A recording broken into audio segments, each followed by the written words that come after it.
Меморандум за соработка во пресред на престојните локални избори потпишаа Државната изборна комисија, Државната комисија за спречување на корупција и Државниот завод за ревизија. Со овој меморандум трите институции ја зацврстуваат својата определба за непосредна соработка, координација и заемна помош при спроведување на одредбите за финансирање на изборната кампања, размена на информации и податоци, како и навремено постапување по утврдени неправилности. Посебен акцент е ставен на транспарентноста во финансирањето на изборната кампања преку редовна размена на финансиски извештаи, како и на заеднички активности за унапредување на почитувањето на изборната регулатива со цел спроведување слободни, фер и демократски избори, се наведува во соопштението од ДИК.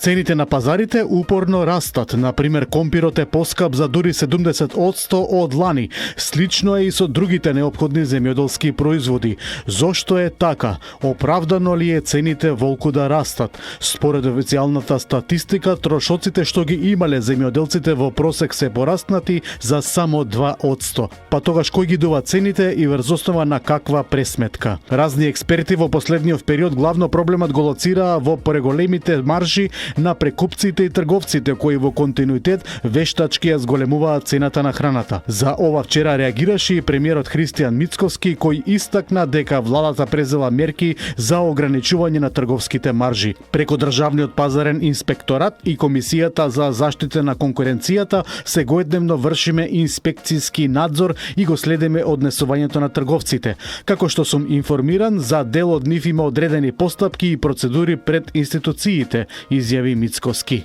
Граѓаните се веќе нетрпеливи, тие сакаат сега кога е време на зимница да видат резултати од мерките на владата, оти велат дојде време ајвар и туршија да станат луксус. На денешната конференција, посветена на одржливото урбано мобилно планирање, кандидатот за градоначалник на Скопје од ВМРО-ДПМН Орце Ѓоргиевски истакна дека одржливата мобилност е патот по кој мора да одиме ако сакаме нашите деца да живеат во поздрава и поубава средина. Тој е убеден дека со заеднички ангажман на општините, владата и меѓународните партнери може да се изградат градови по мерка на човекот, почисти, поуредени и пофункционални. Неколку кандидати на СДСМ за градоначалници разговараа за плановите за озеленување и подигнување на квалитетот на животот во градот. Во општината Бутел, како што истакна кандидатката за градоначалник на Скопје Каја Шукова, во план е да се направи мега парк на простор кој сега е запуштен. Таа најави и дека во првите 15 месеци од нејзиниот мандат ќе започне реализацијата на проект за 15 нови паркови низ сите скопски општини и засадување на 10.000 дрва, вклучувајќи и овошни садници.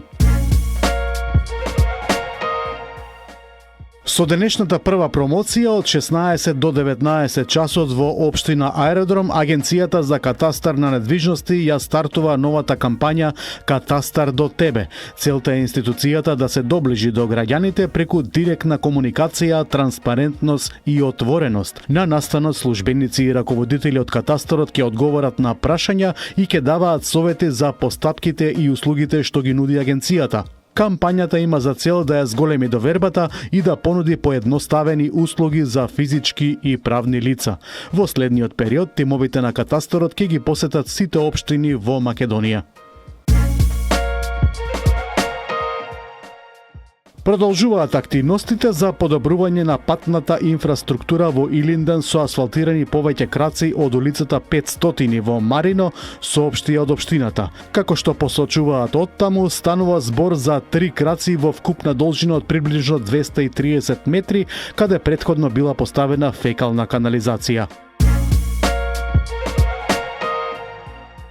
Под контрола се пожарите кај село Трубарево и депонијата Дрисла, соопшти од Центарот за управување со кризи. Според ЦУК, на територија на цела држава изминатото деноноќие имало вкупно 25 пожари на отворен простор, од кои активни се 3 пожари, а 2 под контрола.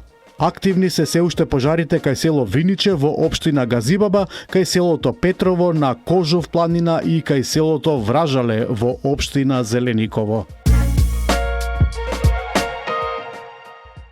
Фатени се двајца малолетници од Скопје на 12 и 14 годишна возраст при кражба во угостителски објект на подрачјето на Центар.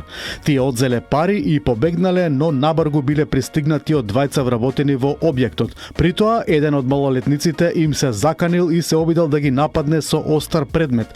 Парите и остриот предмет се пронајдени, а малолетниците биле задржани во полициска станица. Вечер на патриотска музика и силни емоции во рамките на културното лето во Ѓорче Петров, во чии рамки се одржа фестивалот Гоцефест. Како што истакна градоначалникот Александар Стојковски на Ѓорче Петров, уште еднаш покажал дека традицијата живее и најави добра забава и во наредните денови. Со премиерната изведба на Градина на почетоците од композиторот Стојан Стојков, Националната опера и балет утре ќе отвори новата балетска сезона. Во представата по либрето на Ефтим Клетников, главните ликови им се доверени на Марија Кичевска-Шокаровска, Ева Перковска, Симона Колиштрковска, Франциско Хименес Руис од Шпанија и Ендро Кук од Англија. Кореографијата е на Џан Арслан од Турција, а со оркестарот на МОП ќе диригира Иван Еминовиќ.